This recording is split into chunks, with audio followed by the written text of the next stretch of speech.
क्यों? What is reflexive? Let A belongs to given set A, then A belongs to the given relation R. तो आवाज नहीं आ रही है? ये हमें मालूम है relation A comma A belongs to relation, तो इसी को हम लोग क्या बोलते हैं? रिफ्लेक्सिव रिलेशन बोलते हैं। इसमें अगर हम लोग एक सेट ले लें, जो कि आप लोगों से पूछा भी गया था, और अब तक आप लोग बता चुके हो कि रिफ्लेक्सिव रिलेशंस क्या होता है, कैसे होता है, फॉर्म प्रूफ कर चुके हैं। अब यहाँ पे निकालेंगे हम लोग कि अगर ये सेट्स दिया हुआ है तो इस डिफिनेशन के accordingly number of reflexive relation कितने बनेंगे।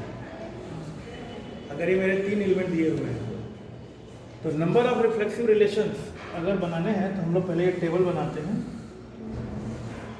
ये 1 2 3, here also 1 2 3, तो ये हो जाएगा 1 1 1 2 1 3 2 1 2 2 एंड 2 3, इधर है 3 1 3 2 और 3 3। ये डायगोनल एलिमेंट तो मेरे रिफ्लेक्सिव होंगे, इसको तो रिफ्लेक्सिव होना ही होना है। और ये डायगोनल एलिमेंट से ही एक क्वेश्चन और बनता है कि फाइंड द इक्विवेलेंस रिलेशन या reflexive relation which is in very less in the set. ये ऑर्डर पेयर में जो सबसे कम एलिमेंट लिए हुए हो उसका आप लोग रिफ्लेक्सिव रिलेशन बताइए, तो वो डायगोनल इटसेल्फ है। इसी में है सबसे छोटा आपका रिफ्लेक्सिव रिलेशन बनेगा, यही सबसे छोटा सिमेट्रिक रिलेशन भी होगा और यही सबसे छोटा आपका ट्रांसिटिव रिलेशन भी होगा। तो तीनों सेटिस्फाइड होंगे तो सबसे छोटा सेट्स का इक्विवेलेंस रिलेशन आपका डायगोनल एलिमेंट मिल जाएगा। यहाँ पे हमें निकालना है कि नंबर ऑफ रिफ्लेक्सिव रिलेशंस कितने होंगे। ये तो होंगे ही होंगे, ये और ये हो भी सकते हैं और नहीं भी हो सकते हैं। तो टोटल नंबर ऑफ एलिमेंट कितने हो जाएंगे अगर हम लोग let number of elements in set A be n। अगर सेट A में हमारे नंबर ऑफ एलिमेंट्स n है तो टोटल ऑर्डर पेयर कितने हो जाएंगे?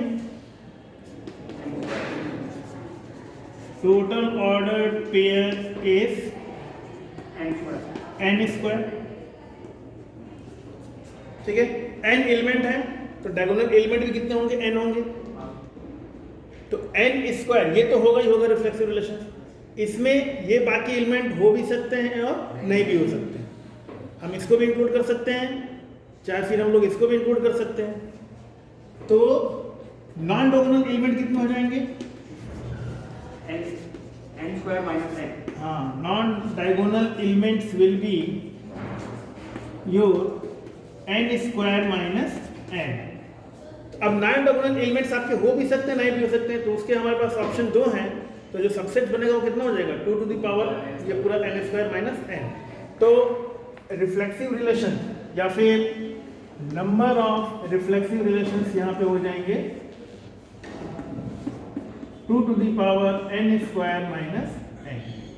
इसको आप लोग चाहें तो नोट कर लें या नोट मत करिए, रिकॉर्डिंग ऑलरेडी हो रही है। तो ये हमारा हो जाएगा नंबर ऑफ रिफ्लेक्सिव रिलेशंस। तो यहाँ पे अगर नंबर ऑफ एलिमेंट 3 है तो कितने हो जाएंगे reflexive relations?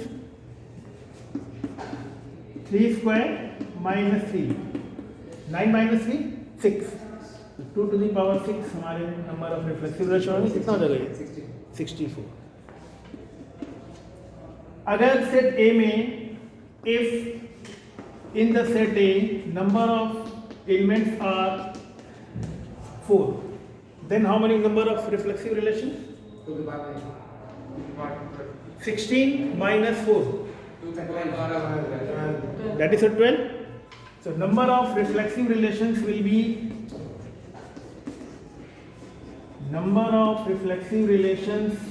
be here 2 to the power 4 square minus 4, that is 2 to the power 12. So in this way we find out the number of reflexive relations. कुछ लोग लिख रहे हैं, लिख चुके हो? लिख रहे हो तो लिख भी सकते हो, ऐसा कोई वो नहीं है, क्योंकि लिखने का एक अलग ही अपना वो चलता है।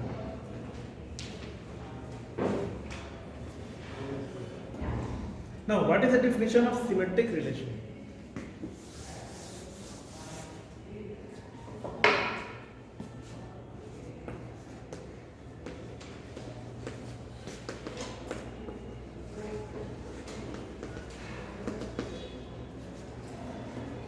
For all AB belongs to given set A, if AB belongs to relations, then BA also must be belonging to the given relations.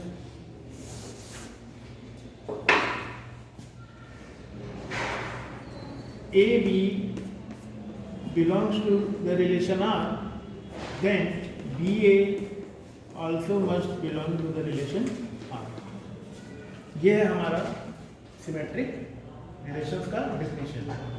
Now, if you have to find out number of symmetric relations, how many number will be, या total number of symmetric relations, कितने symmetric relations बनेंगे, तो उसके लिए हमें क्या करना होगा?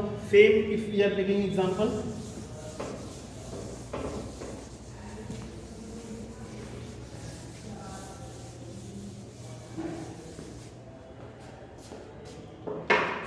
so यहां पे आएगा नॉन डायगोनल एलिमेंट्स,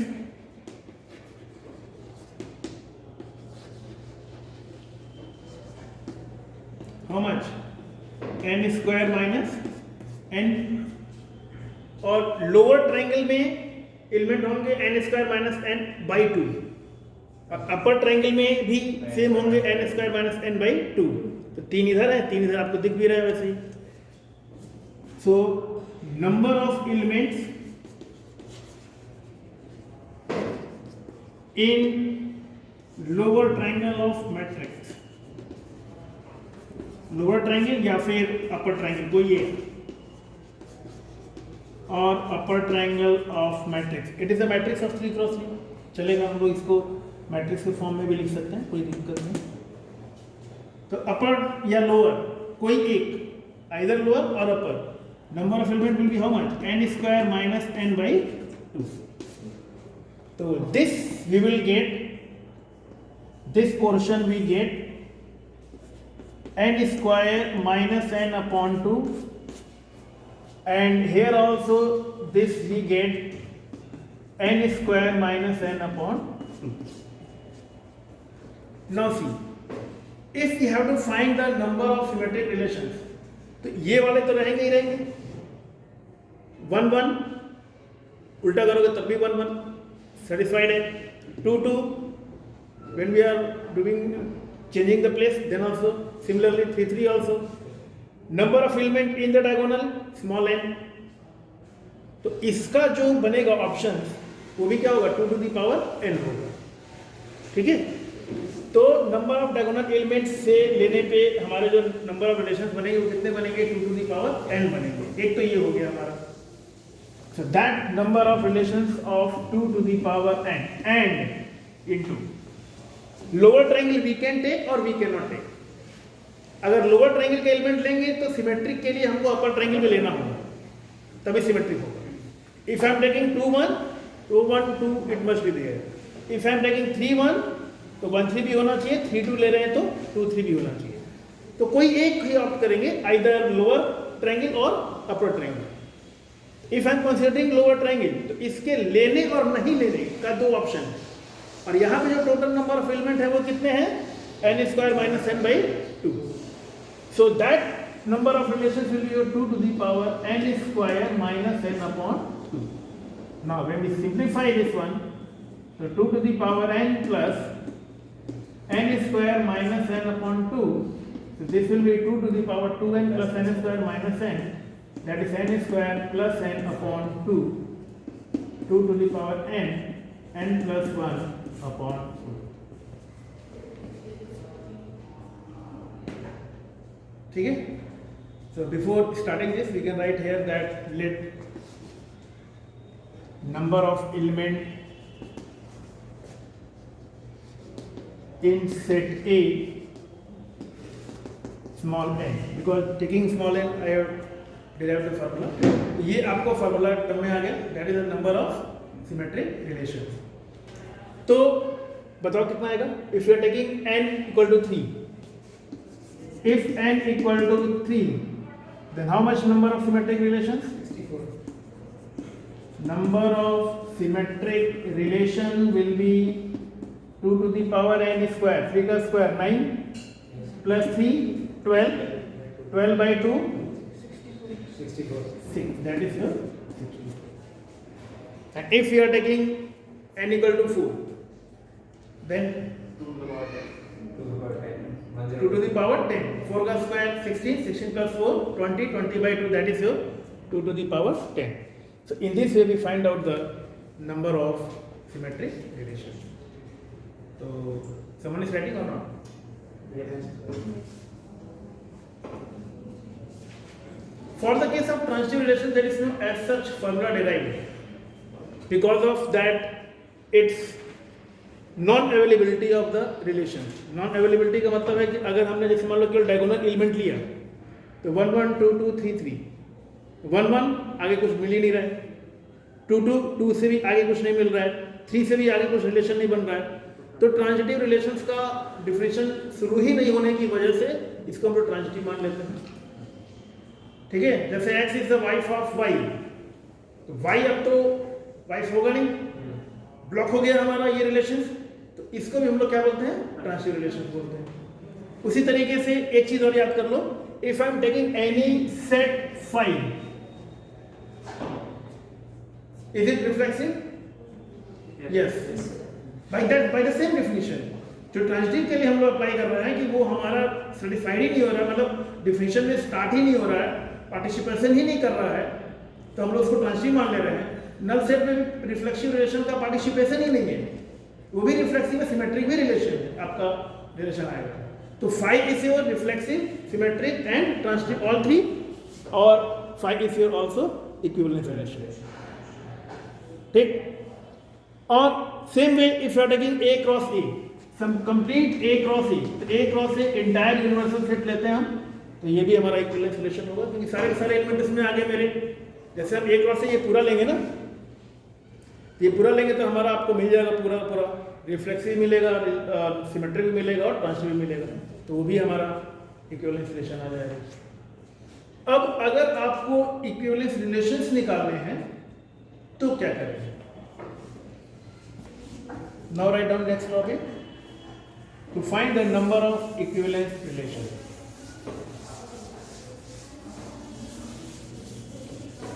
या फिर before equivalence relations, that one more thing I want to tell about one word generally comes, it does not come in your CBSE board, but it might be coming in your competitive examination, anti-symmetric. सुना है?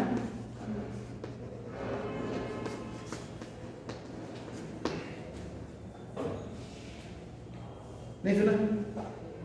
Anti word से तो clear. Symmetric satisfy कर रहे हैं, anti symmetric जो symmetric ना, ये लेकिन let A B belongs to the given set A if A B belongs to relation R, B A belongs to relation R, such that A equal to.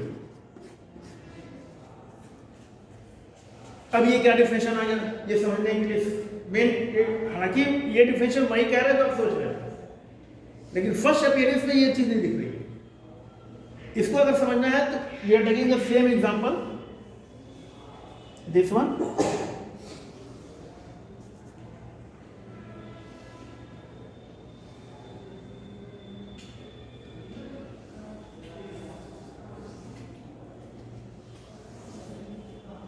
That is your 1 2 3 1 2 and this is 3.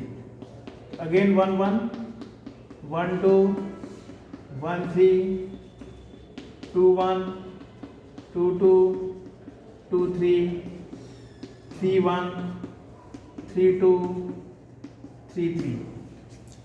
According to this definition, AB belongs to relation R है और BA भी belongs to relation R है, लेकिन कब है जब A और B बराबर है. मतलब only diagonal elements will be satisfying of your AB belongs to R or BA belongs to R. Remaining elements, when non-diagonal elements will not be satisfying with this result.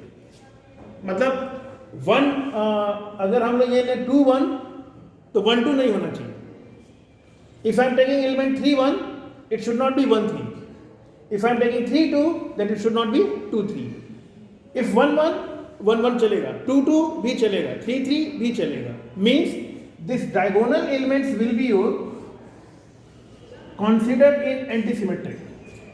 But non-diagonal element must not be satisfied. Means if I am giving you 1 1 2 2 3 3, so this one is your relation is antisymmetric, क्योंकि ये इस definition को follow कर रहा है. 1 1 है तो 1 1 भी बिलोंग करेगा. रिवर्स जब A और B बराबर हो, A और B बराबर होने का मतलब ही होगा कि ये आपका रिफ्लेक्सिव के केस में चल रहा है. और रिफ्लेक्सिव केस में अगर दो एलिमेंट आपके सेम है तो इंटरचेंज करोगे तब भी आपका रिजल्ट सेम आएगा. तो यही केस केवल होगा सेटिस्फाइड. अगर दूसरा रिलेशन अगर हम लें 1 2 1 1 2 2 1 2 तो क्या 2 1 कहीं है? नहीं है, तब भी होगा ही है. तब भी ये एंटीसिमेट्रिक होगा, क्योंकि बाकी ये जो दो ऑर्डर पेयर हैं वो तो आपके एंटीसिमेट्रिक के डिफरेंशियल को सैटिस्फाई कर रहा है. तो it means this is also your antisymmetric. But if we are given a relation 1 2 2 1 3 1 1 1 2 2, 1 1 का रिलेशन 2 1 मिल गया, बाकी का 3 1 का 1 3 नहीं मिला चलेगा. 1 1 2 2 है वो भी, तो वो हमारा नहीं है. क्या जो प्रॉपर्टी रिफ्लेक्सिव सिमेट्रिक ट्रांजिशन की एक भी एलिमेंट अगर प्रॉपर्टी को सेटिस्फाई नहीं करता है तो वो प्रॉपर्टी नहीं है. इसमें एक एलिमेंट मिल गया जो कि 2 1 है, means this is not your antisymmetric. तो this your antisymmetric, this one is not your antisymmetric. Similarly what's about 5? वही प्रॉपर्टी, ये भी एंटीसिमेट्रिक होगा क्योंकि अभी तो इनिशिएटिव नहीं ले रहा है, एलिमेंट ही नहीं है उसके अंदर, ये भी पार्टिसिपेट नहीं कर रहा. That is also case of your antisymmetric. What's about A cross A total set? It will not be your antisymmetric because here upper triangular and lower triangular both will be considered. दोनों consider हो जाएंगे हमारे. तो इसलिए हम लोग इसको antisymmetric के केस में नहीं लेंगे. एक और वर्ड आता है एसिमेट्रिक. तो एसिमेट्रिक और एंटीसिमेट्रिक में अंतर इतना ही है. एसिमेट्रिक में भी आपका ये कंडीशन होगा कि AB belongs to R, then BA does not belongs to R. AB belongs to R means BA does not belongs to relation R. ये डायगोनल वाला एलिमेंट भी नहीं आएगा. बेसिक डिफरेंस यही है. मतलब एसिमेट्रिक में सिर्फ I है, एसिमेट्रिक में सिर्फ I है. नहीं, 2 1 है तो 1 2 नहीं होना चाहिए. एंटीसिमेट्रिक का रिलेशन है, यहाँ भी सेटिस्फाई करेगा. सिमेट्रिक भी एंटीसिमेट्रिक होगा, लेकिन एंटीसिमेट्रिक में हम लोग डायगोनल कंसीडर कर रहे थे कि डायगोनल एलिमेंट अगर है तो भी वो एंटीसिमेट्रिक है.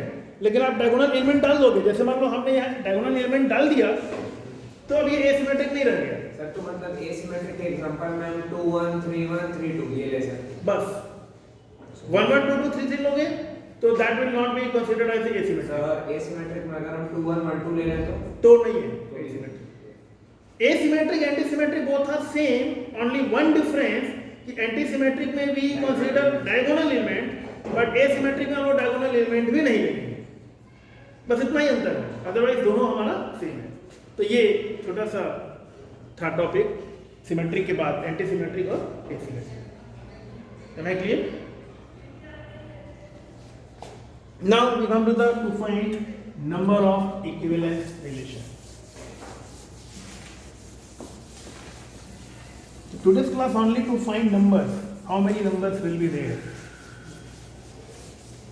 एक एक दो नंबर में ये पूछ देगा और सब जानते हुए भी गड़बड़ हो जाएगा। Suppose let a equal to 1 2 3 and find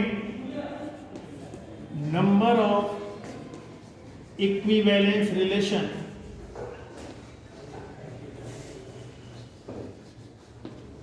for the sets of E cross E।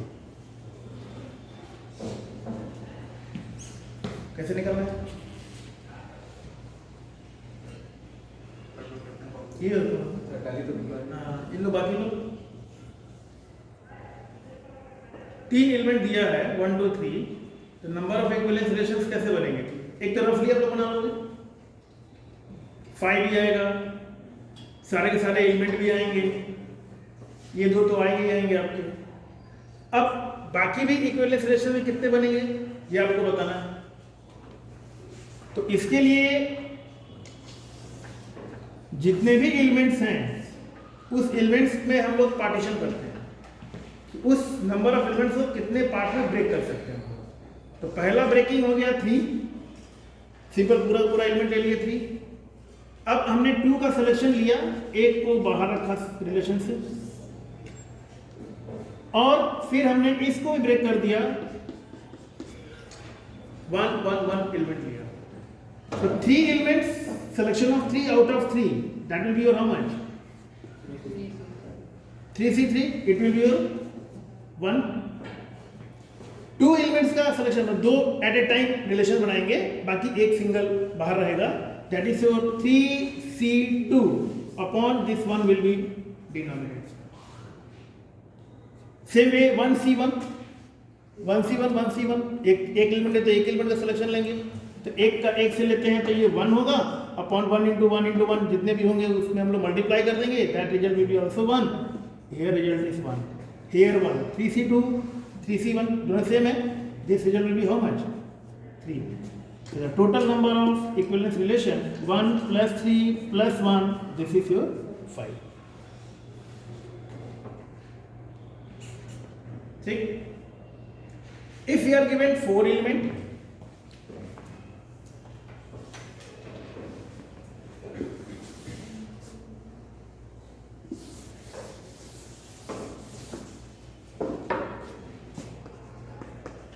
अब 1 2 3 4 नहीं हो, 5 6 7 8 4 elements should be there, A B C D, there should be 4 elements in the set। अब यहाँ पे 4, then 4 can be split 3 plus 1 addition rule,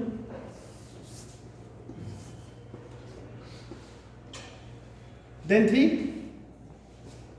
2 plus 2, right, then 2 plus 1 plus 1 at the last ये तो 1 होगा, 4C4 ये भी 1। अब equivalence relations का अगर मतलब आपको समझना है, ये आप लोग ले लो टोटल एलिमेंट, 4 का 4 आपने लिया, मतलब कि A क्रॉस एक सारा एलिमेंट ले लिया, वो तो एक ही बनेगा। 5 ले लिया, वो भी एक ही बनेगा, या सिंगल एक एलिमेंट लेंगे वो भी एक बनेगा। अब यहाँ पे 3 एलिमेंट्स का selection out of 4, that is your 4C3, एक एलिमेंट्स को we have kept outside, that is your divided by 1। Here 2 elements out of 4, 4C2, that is divided by 2. This is also 4C2 divided by 1 into 1. So this is your 1, this is how much? 4C3, 4C1, result is 4. This one is your 4C2, 4 into 3 upon 2 and whole upon 2. 12 by 2, 6, 6 by 2, how much? 3. and 4c2 will be 6 and this is 1. So total number of equivalence relation,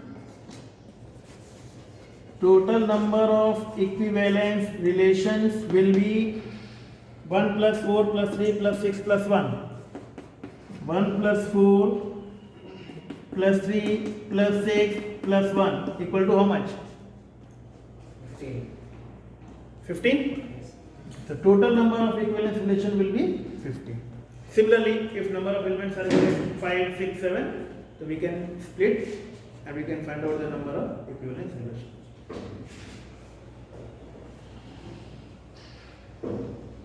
ये question आप लोगों के इसमें दिया हुआ है NCERT में कहीं ना कहीं, ये प्रोसेस नहीं दिया है लेकिन क्वेश्चन है कि find the number of equivalence relations 1, 2, 3 दिया हुआ है, तो वहाँ पे तो उन्होंने नंबर ऑफ 5 डायरेक्ट लिख दिया है, ये प्रोसेस है कैलकुलेशन नहीं बताया। एग्जाम में आएगा तो थोड़ा छोटा ना पड़ेगा, एक नंबर में आएगा, टाइम ही तो 2, 3 में आया तो टाइम ही लगेगा बताने में। कोई क्वेश्चन है इसमें? नहीं। तो ये था हमारा to find the numbers of reflexive, symmetric, equivalence relations and 2 more definitions, antisymmetric और asymmetric. Now we come to the function. Should I rub कर दें?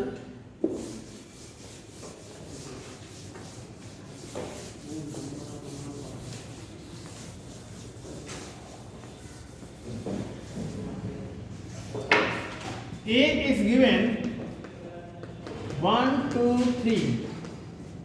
B is given 3, 4, 5, 6. Function is given A to B. तो ये तो मालूम है आप लोगों को नंबर ऑफ फंक्शंस कितने होंगे इसमें?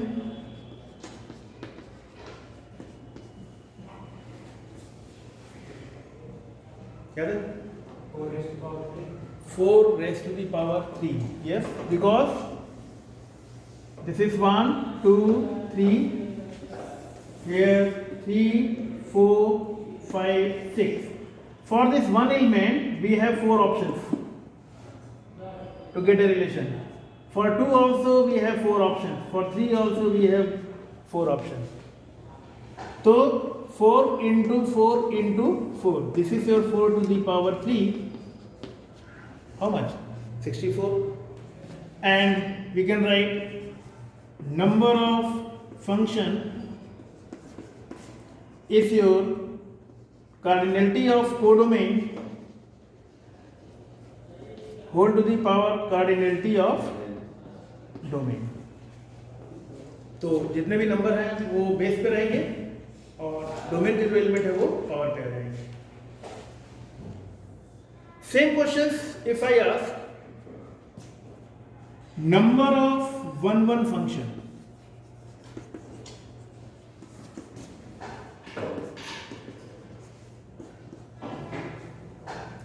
for the element 1 we have how many options? 4 options. So that will be your 4 into एक एलिमेंट कहीं ना कहीं इंगेज हो जाएगा, तो for 2 we have 3 options and for 3 we have 2 options. So how much? 24. Then it can be written 4p3 means if number of elements in domain we have n element and number of elements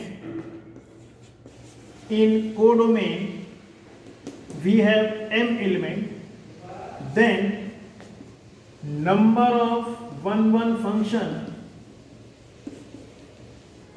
will be, we can write m p and m is less than or equal to n is less than or equal to n. Means domain का elements codomain से या तो छोटा हो या फिर बराबर हो।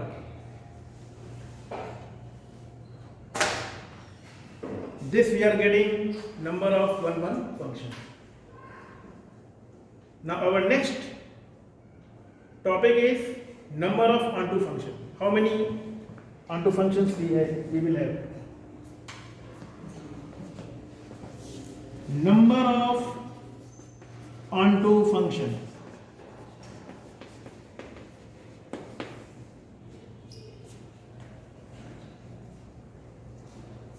How many number of onto function? See, only 3 elements will be related to the element of codomain. All 3 will be related, so at least one element will be left over. So do we have the number of onto function? ये onto function ही होगा क्या?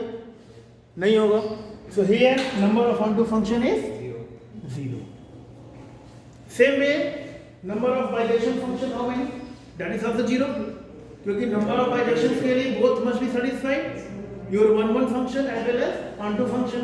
But here onto function not satisfied. So we will write number of bijection will be also 0. Sir अगर onto function इस case में 0 है. Alright, I am coming to that point. This I have taken only A to B. ठीक. So here we get n less than or equal to m. So number of one function, and here number of onto function 0 n less than m. Okay. And number of bijection is also in this case 0. Now take the second case. When our function is from B to A.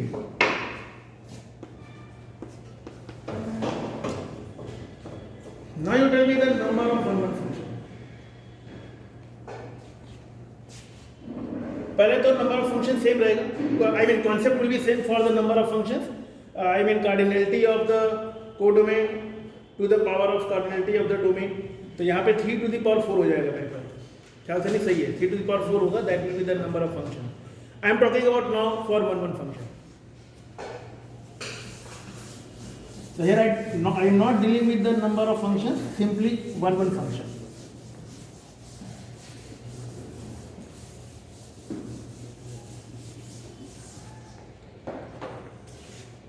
Here I get set B 3, 4, 5, 6. Here the set A 1, 2,